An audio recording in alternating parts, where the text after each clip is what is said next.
Hey guys, welcome back to Optinex crypto daily. आज बात करेंगे हम लोग ईएनए के बारे में। ईएनए टोकन के बारे में हम लोग बहुत पहले बात करे थे और इसके बारे में बाइंग भी बताई थी। अभी ऑलमोस्ट ये 50% डाउन है अपने, अगर हम टॉप से लेकर देखें तो यहाँ पर अगर हम देखें तो यहाँ पर 1.5 के बाद अगर मैं पर्सनली बताऊँ तो मैंने भी यहाँ पर इसमें बाइंग करी थी 80 सेंट से $1 के बीच में, और इस एरिया के रिटेस्ट पे बाइंग करी थी। उसके बाद जो गोल्डन जोन आया था हमारे पास वो वहाँ पर बाइंग करी थी, यानी ये वाला जोन जो 70 से लेके ये ब्लू वाला जोन है। इसने काफ़ी दिन तक हमें अच्छा बाउंस भी दिया, $1 के बाद भी गया, फिर नीचे आया, फिर यहाँ पर सपोर्ट नहीं मिला और यहाँ से रिजेक्शन लेके नीचे आ गया। अब कहीं ना कहीं इसके अनलॉक हो रहे हैं, जिसकी वजह से इसमें थोड़ा बहुत बेरिश सिनेरियो बन रहा है। बट मैं आज की वीडियो में मैं आप लोग को बताऊंगा why it's a token worth having for in the bull run.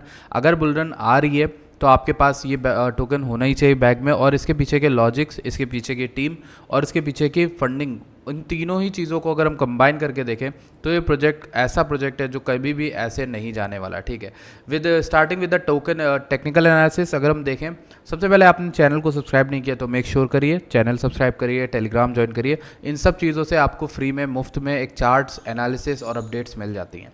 इसके साथ अगर हम ईएनए में देखें तो डेली में फर्स्ट टाइम हम ओवरसोल्ड टेरिटरी के अंदर आए हैं आरएससी में, which is the first thing जो मैं देख रहा था, नोट कर रहा था कि ये कब होता है। ये इवेंट हो गया है हमारे पास। अगर हम देखें तो वॉल्यूम के हिसाब से तो बिगेस्ट वॉल्यूम कैंडल हमें इस समय पे देखने को मिली। उसके बाद अगर हम देखें तो हमें यहाँ पर सबसे पहली तो वॉल्यूम हमें लिस्टिंग के दिन ही देखने को मिली थी, इस कैंडल का हाई, उस कैंडल का लो। ठीक है, उसके बाद हमें रेड कैंडल यानी बेरिश जो है कैंडल वो यहाँ दिखी थी, जो कि 13 अप्रैल की। उसके बाद हमें पावरफुल कैंडल ये दिखी थी जिसमें बाइंग वॉल्यूम फंसे हैं। तो मतलब बायर्स जो है सबसे ज़्यादा 86 से 98 के बीच में लेके बैठे हैं। ठीक है, इस कॉइन को, ये चीज़ याद रखिएगा। उसके बाद हमारे पास बचती हैं कुछ चीज़ें। हमारे पास सेलर्स की जो वॉल्यूम आई थी हाईएस्ट वो यहाँ पर आई थी इस ट्रैप वाली डे में, डेली में, यानी ये 66 से 55 के बीच में। ये इंपॉर्टेंट एरियाज़ क्यों मैं देख रहा हूँ और क्यों बता रहा हूँ इसके बारे में, क्योंकि इन सभी कैंडल्स के अंदर हमें बायर्स या फिर सेलर्स ट्रैप होते हुए दिखते हैं। अगर हम इन कैंडल में एक लास्ट कैंडल की बात करें जो डेली में हैमर टाइप की कैंडल बनी थी, उसके बाद भी प्राइस ने सपोर्ट नहीं दिया, ऊपर विक्स दिया और नीचे आ गया काफ़ी ज़्यादा। मैं ये कहूँगा कि ये न्यूली लिस्टेड टोकन है। अभी इसने जितने भी हमारे वीसी फंड्स हैं उनमें वो प्रॉफिट में नहीं है मेरे ख्याल से, जहाँ तक देखा जाए तो वो प्रॉफिट में नहीं है। और उसमें अगर आप देखोगे यहाँ पे नीचे आता है एक बार, यहाँ पर कहीं पर दिखा रहा होगा मेरे ख्याल से, इसकी वैल्यूएशन तो 300 मिलियन थी, रेज इन्होंने 14 मिलियन किया था। किन से किया था? ड्रैगन फ्लाई कैपिटल ने फरवरी में इन पर जो है इन्वेस्टमेंट किया था। उससे पहले बाइनेंस लैब भी इस पर कर चुका है और बहुत सारे लोग कर चुके हैं। ठीक है, अगर हम देखें यहाँ पर एक इम्पॉर्टेंट चीज़ है, एक minute, let me tell you, कहाँ गया वो, ये वाला एक सेक्शन है। इसमें आप देख सकते हो कि इन्वेस्टमेंट कितने तरह लोगों का हुआ है, कितने लोगों ने किया है। अगर आप देखो यहाँ पर ना, तो यहाँ पर हमें पहले मिलता है इंपॉर्टेंट जो है OKX वेंचर्स, विंटरम्यूट कैपिटल, उसके बाद हमें ड्रैगन फ्लाइट कैपिटल लीड में मिलते हैं, बाइनेंस लैब मिलता है, डेल्फी वेंचर्स मिलते हैं। ये सभी बड़े बड़े नाम है। ठीक है, जेमिनी ने भी किया है, डेरिबिट ने भी किया है। ठीक है, GSR ने कर रखा है। ठीक है, ये सभी बड़े, कोबी भी बड़े इन्वेस्टर है जो कि एंजल इन्वेस्टर्स है, आपको पता होगा, इनका ट्विटर अकाउंट है ऑलरेडी। ठीक है, तो ये एक चीज़ है। दूसरी चीज़ है, इस पर हाई यील्ड मिलता है। ठीक है, आपको पता होगा कि जो USDT है एथेना का, वो आपको USDE जो एथेना का, उस पर आप जाओगे ना तो आपको वहाँ पर TVL मिलता है और 8.6 अभी चल रहा है रेट। ठीक है, पिछले महीने ये और ज़्यादा था। अगर हम इसको अगर हम टेक्निकल एनालिसिस फंडामेंटल वाइज देखें तो इसकी जो हमें ग्रोथ दिखती है वो TVL में बहुत ज़्यादा दिखती है। अगर हम बात करें 3.6 बिलियन की, तो मंथली ओवर मंथली हमें TVL ग्रोथ होता ही दिखेगा। ठीक है, इसको अगर हम बाकी सब चीज़ों को बंद कर दें तो हमें यहाँ पर TVL को, मार्केट कैप को बंद कर देते, ये देखिए, ये TVL की ग्रोथ है, एकदम डायरेक्ट TVL की ग्रोथ है। ठीक, ये ग्रोथ होती ही जा रही है। अगर आप जनवरी 1 से देखो, उसके बाद फरवरी को देखो, फरवरी में जब लॉन्चिंग हुई थी 519 मिलियन TVL था, उसके बाद हमारे पास 1.532 बिलियन था, उसके बाद 2.35 था अप्रैल में, उसके बाद 2.97 हुआ और अभी करेंटली 3.6 बिलियन है, जो कि बहुत इंक्रीज़ हुआ है। अगर हम यहाँ पर रेवेन्यू की बात करें तो रेवेन्यू 30 दिन में 11 मिलियन का आया इस प्रोजेक्ट के अंदर। कहीं ना कहीं प्रॉफिट मेकिंग कंपनी है। जिस तरह से आप अगर स्टॉक्स में देखते हो ना, वैल्यूएशन जो है इसके अंदर जो लॉक्ड एसेट्स हैं वो टोटल 3.6 बिलियन है और ये सिर्फ इंक्रीज हो रहा है। दैट मीन्स कि लोग ना इसके प्रोटोकॉल को यूज़ कर रहे हैं। आप प्राइस टोकन का देखोगे आपको लगेगा ये बेरिश है, लेकिन कहीं ना कहीं इस प्रोजेक्ट को लोग यूज़ कर रहे हैं। और ये पता कैसे चलता है? जब TVL इंक्रीज़ होता है। उस प्रोजेक्ट में TVL अगर इंक्रीज़ होता है दैट मीन्स कि लोग ना उसको यूज़ कर रहे हैं, उसमें अपना स्टेक कर रहे हैं USD।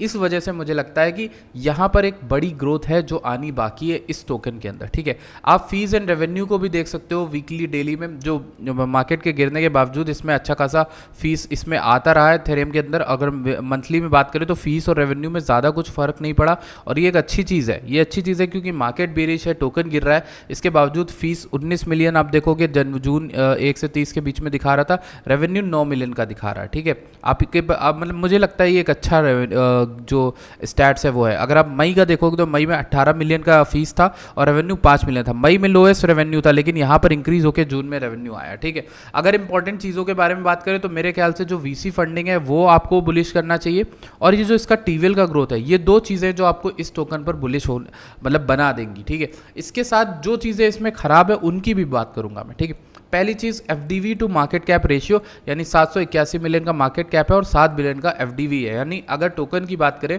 तो 10% सप्लाई ही मैक्स जो है खुली हुई है, बाकी सप्लाई जो इसमें 8 बिलियन सप्लाई तो आई गेस बंद है। उसके बाद जो 15 बिलियन टोटल आई गेस है यहाँ पर, और 2.06 बिलियन का नेक्स्ट अनलॉक होगा वो, लेकिन अभी नहीं होगा, यहाँ पर 2 अप्रैल 2025 का, यानी ये लॉन्ग टर्म का वो है। इसके अलावा अगर हम टोकन अनलॉक्स में देखें तो हमें यहाँ पर कुछ चीज़ें दिखती हैं कि छोटा मोटा एमिशन जो है इसके अंदर हो रहा है, मतलब टोकन्स एयर ड्रॉप्स के हो सकते हैं, क्लेमिंग्स के हो सकते हैं, वो चीज़ें हो रही हैं।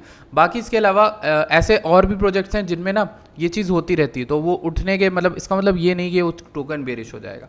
टोकन बेरिश क्यों होगा? जब उसका प्राइस गिर रहा है और आप देखोगे यहाँ पर TVL जो है वो ग्रो हो रहा है, मतलब प्रोजेक्ट्स में इंटरेस्टेड लोग हैं, चाहे ये गिर रहा हो उठ रहा हो। तो मुझे लगता है कि देर सवेर अगर आप देखोगे जब ये एक नई ऐसी कोई लॉन्च करते हैं जिसमें USD और इथेना ENA के बीच में रिलेशन साइन कर देते हैं, तो मेरे ख्याल से USD की ग्रोथ की वजह से ENA को बहुत ज़्यादा फायदा मिलेगा, ठीक है। अगर आप बात करो इसकी बाइंग को लेकर तो मैं तो यही बोलूँगा कि बाइंग तो अच्छी मिल रही है, डिप्स में मिल रही है, मैं इसको DCA करना प्रेफर करूँगा, बट लेवल्स जो हैं वो हमारे पास नहीं है। तो लेवल्स नहीं है तो हम यही कर सकते हैं कि इसको मंथली, डेली, वीकली इसको DCA करें। और एक और चीज़, नॉट फाइनेंशियल एडवाइस, क्योंकि ये टोकन जो है ये USD stable coin management token है, ठीक है। अगर आप ऐसे देखोगे ना तो ऐसे प्रोजेक्ट्स जो है थोड़े बहुत रिस्की होते ही हैं, लेकिन आप देखोगे ना बुल रन में लास्ट ईयर इतना प्रॉफिट लाके लूना नहीं दिया था, और वो लूना का प्रॉफिट जो है बहुत ज़्यादा था, ठीक है।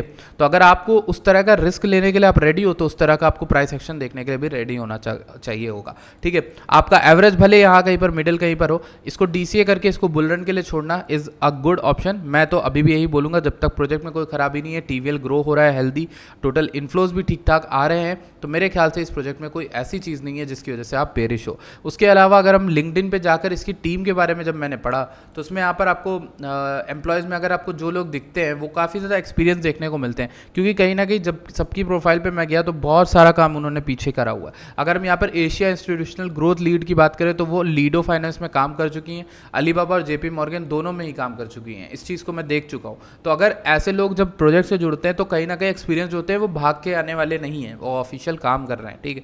तो इस चीज़ को भी मैं देखता हूँ, ये चीज़ हमें थोड़ा हमारे कन्विक्शन को मजबूत बनाने में हेल्प करती है, ठीक है। इसी के साथ आप प्रोजेक्ट को देख सकते हो, पढ़ सकते हो। उसके अलावा मेरे ख्याल से इसके जो टारगेट बुल रन का होगा वो वही रहेगा। कुछ लोग मुझे बहुत मॉक कर रहे थे, क्योंकि मैंने आपको लास्ट वीडियो में कहीं लाइव वाइव में बोला था कि इसका टारगेट $2 है। भाई $2 हो, $10 हो, वो शॉर्ट टर्म टारगेट है। मैं इसको बुल रन में बहुत अच्छा खेला जो प्लेयर है वो मानता हूँ, और बुल रन में एक अच्छा परफॉर्मेंस देकर भी देगा। मतलब अगर आपकी बुल रन स्टार्ट होती है जिसमें ऑल सीजन आता है, आप लोग इस चीज़ को अभी नहीं मानोगे। मैं आपको दिखाता हूँ एक चीज़, जो लोग भी यहाँ पर इस चीज़ को क्वेश्चन कर रहे हैं ना कि भाई ये चीज़ें, आप यहाँ पर मैटिक को चेक करो यार, इसका भी सेम वही सीन था जो आपको दिख रहा है ना यहाँ पर एथेना के अंदर। आप ऐसे प्रोजेक्ट्स को देखो, ये यहाँ पे लॉन्चिंग थी, यहाँ से गिर रहा था, आप यहाँ पे हो सकता है आप यहाँ पर हो, ठीक है। इसने कई बार पंप मारा लिस्टिंग के बाद, उसके बाद कितना गंदा ब्लीड किया था आपको पता है? ये ब्लीड किया था टॉप से अराउंड 80% गिर गया था, ठीक है। 86%, यहाँ पर देखो 75%, ये कितना गिरा था। तो जो लोग यहाँ पर बैठे थे ना इसको लेके, वो तो बहुत क्वेश्चन कर रहे होंगे चीज़ों को, वो तो बहुत ज़्यादा कर रहे होंगे। ये कहाँ पे था? 0.01 पे, यानी आप समझ रहे हो, ये 1 सेंट भी नहीं था, ये 1 सेंट भी नहीं, सॉरी 1 सेंट था, ठीक है, 1 सेंट के अराउंड चल रहा था। अब 1 सेंट से आपको पता है अभी कहाँ चल रहा है? 60 सेंट चल रहा है। 60x तो ऐसे ही हो गया, पर टॉप पे कितना गया था ज़रा दिखा देता हूँ आपको। ये टोकन टॉप पे कितना गया था? ये गया था 2.69, फिर उसके बाद 2.8। तो आप समझ सकते हो कितना परसेंट का रिटर्न हुआ, 200x 300x हो गया था आपका ये टोकन, ठीक है। आपने ना ये देखी नहीं, ये रैली मिस देखी नहीं कभी, तो आपको ये कभी विश्वास होगा ही नहीं, ये चीज़ आपने कभी, आप इसमें रहे नहीं, तो आपको ये विश्वास ही नहीं हो पाएगा कि क्या ऐसा कभी पॉसिबल है कि ऐसे टोकन्स उठ जाए। देखो फंडामेंटली ENA भी वैसा ही है, इसकी लॉन्चिंग एक ऐसी मार्केट में हुई है और अच्छा खासा वर्क भी किया, उसके बाद ये कितना गिर गया मैं आपको बताता हूँ, 66% गिर गया। अभी तो ये तो कम ही गिरा है, आप 86-90% वाले टोकन मैं आपको पिछले रन में दिखा दूंगा जो गिरे थे, उसके बावजूद उन्होंने अच्छा खासा परफॉर्मेंस ला कर दिया लोगों को, ठीक है। उसमें कई सारे हैं, मैं कैसे नाम लूँ उन सबके, अगर मैं आपको मतलब ट्रॉन को भी दिखा दूँ तो ट्रॉन भी कुछ इस तरह था, उसमें भी TVL की ग्रोथ काफ़ी अच्छी थी। आप यहाँ पर मंथ ऑन मंथ जाओगे और इसमें देख सकते हो कहाँ पर ये था, एक जगह 0.03 पे था और उसके बाद हाईएस्ट ये 0.17 गया था, इसमें भी बहुत अच्छा रिटर्न आपको देखने को मिला था। ऐसे कई प्रोजेक्ट्स हैं जो ऑल्ट कॉइन में आपको अच्छा खासा रिटर्न लाकर दिए थे। अभी मुझे सबके नाम तो याद नहीं आ रहे, मुझे मैटिक का नाम याद आया क्योंकि हाईएस्ट रिटर्न दिया था, काफ़ी अच्छा रिटर्न लोगों को ला के दिया था, 200-300 गुना लोगों ने पैसा अपना कर लिया था, ठीक है। इसके अलावा बहुत से ऐसे लॉजिक हैं जो आपको बताते हैं कि अभी ऑल्ट कॉइन सीजन आया ही नहीं है, और ऑल्ट कॉइन सीजन जब नहीं आया है तो आप ऐसी चीज़ में बेरिश होने का कोई फ़ायदा नहीं है, क्योंकि आप तो अपना बुल रन बैक बना रहे हो ना, आपको अपने बुल रन बैक से मतलब होना चाहिए। आपको ये शॉर्ट टर्म फ्लक्चुएशन डरा ज़रूर सकते हैं, बट आपको थोड़ा बहुत पेशेंस लेना पड़ेगा, क्योंकि जब ये चीज़ उठेगी ना, जब ये चीज़ $10 जाएगी तो मैं ही वीडियो बनाऊंगा और मैं ही वो कमेंट्स भी लेके आऊँगा, उनके स्क्रीनशॉट जो यहाँ पर बोल रहे थे कि भाई मेरे से नहीं होल्ड हुआ, भाई मेरे से नहीं होल्ड हुआ, तुमने लॉस करा दिया। तो कहीं ना कहीं वो चीज़ मैं करने के लिए बहुत बेताब रहता हूँ, इसलिए मैं उस समय जवाब नहीं देता, लेकिन बाद में जवाब देना बहुत अच्छा लगता है। ऐसा मैंने पास्ट में कई बार किया है, मज़ा आ जाती है करके, और आप लोगों को भी बहुत मज़ा आएगी जो लोग इसको लेकर बैठे हैं, ठीक है। मेरा टारगेट $10 है और उस चीज़ से पहले मुझे रुकने का कोई मन नहीं है। अगर आप इसको मार्केट कैप को कंपेयर भी करोगे तो इसका मार्केट कैप बहुत ऊपर चला जाएगा, लेकिन मैं यहाँ पर करंट सर्कुलेटिंग से बात कर रहा हूँ, $10 का जा सकता है अगर करंट रहे। अगर हम 1 साल में से पहले की बात करते हैं, मान लो अगले साल से पहले ये चीज़ उठती है तो हमारे पास $10 का टारगेट आ सकता है। बट अगर जिस तरह से इसकी सप्लाई बढ़ रही है, इसका 10% ये अनलॉक्ड है, अगर हम इसका फुल्ली डाइल्यूटेड वैल्यूएशन देखें तो 7.71 बिलियन है, तो यहाँ से 10x होने का मतलब हो गया फुल्ली डाइल्यूटेड इसका हो जाए 70 बिलियन। आप कह रहे हो कि 70 बिलियन पॉसिबल है कि नहीं पॉसिबल है, तो ये चीज़ थोड़ी सी यहाँ पर ये आपके अंदर थोड़ा सा आ सकता है पेसिमिज्म की, अगर आपको पता करना हो। अगर हम यहाँ पर एक चीज़ देखें तो इसकी भी, इस चीज़ की एक चीज़ दिखानी है मुझे आपको, जो आपका लूना था, जब लूना आपका 119 वगैरह गया था तो आप इसमें एक्सपेक्ट कर सकते हो कि इसका मार्केट कैप कितना ऊपर चला गया था, ठीक है, लूना का, और वो चीज़ आपको देखनी है, वो चीज़ आपको समझ में भी आ जाएगी। 1 मिनट रुकिए, दिखाता हूँ आपको कॉइन मार्केट कैप, ठीक है, इसका मार्केट कैप दिखाना है मुझे आपको एक बार। लूना का कितना गया था, हाई गया था, आई गेस बहुत ज़्यादा गया था क्योंकि ये प्रोजेक्ट टॉप पे था उस समय। 1 मंथ में जाते हैं, इसका मार्केट कैप बढ़ाते हैं, और इसके मार्केट कैप को अगर हम बात करें, 1 मिनट, ऑल यहाँ पर नहीं दिखा रहा है, टेरा क्लासिक आई गेस था, ये वाला था मेरे ख्याल से।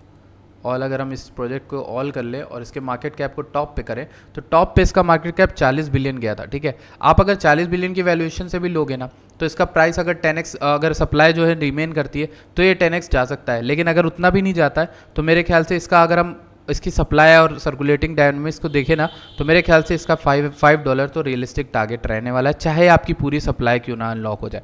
मान लो पूरी सप्लाई अनलॉक हो जाती है अगले साल तक, क्योंकि नहीं होनी है अभी नहीं होनी है, इसलिए मैं $10 का टारगेट बोल रहा हूँ, लेकिन अगर उसकी पूरी सप्लाई, ये वर्स्ट के सिनेरियो ले रहा हूँ कि मान लो पूरी सप्लाई इसकी अनलॉक हो जाती है, तब भी ये प्रोजेक्ट केपेबल है $5 पुल करने का इन द बुल मार्केट, ठीक है, इस तरीके से। तो मैं आप लोगों को ये चीज़ बता रहा हूँ, मेरा टारगेट $10 रहेगा, बट क्रिप्टो मार्केट इंडस्ट्री को उसी तरह से ग्रो करना पड़ेगा जिस तरह का प्रीवियस ऑल्ट कॉइन सीजन आया था हमारा, ठीक है। और जब ऑल्ट कॉइन बढ़ेंगे तो जो कंपैरेटिवली बड़े प्रोजेक्ट्स होंगे उनका मार्केट कैप भी उस तरह से ग्रो होगा, ठीक है।